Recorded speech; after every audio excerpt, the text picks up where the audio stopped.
Well, there it is. For the most part, completely put together. It's got both the underside wings on there. Yeah.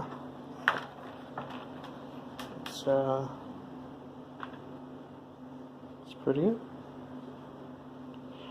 I have to make the cover for the tail motor. Just gotta print that out. But and also it should be noted that there are 4 blades instead of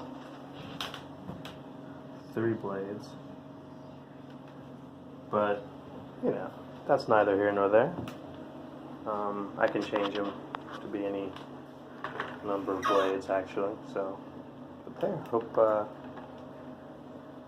Hope those of you who know appreciate what these are. How it blends into the wing surface. It's a biplane, forward swept.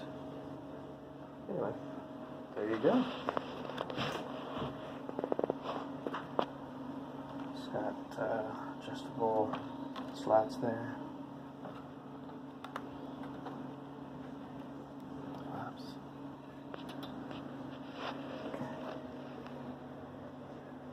The Inverticopter.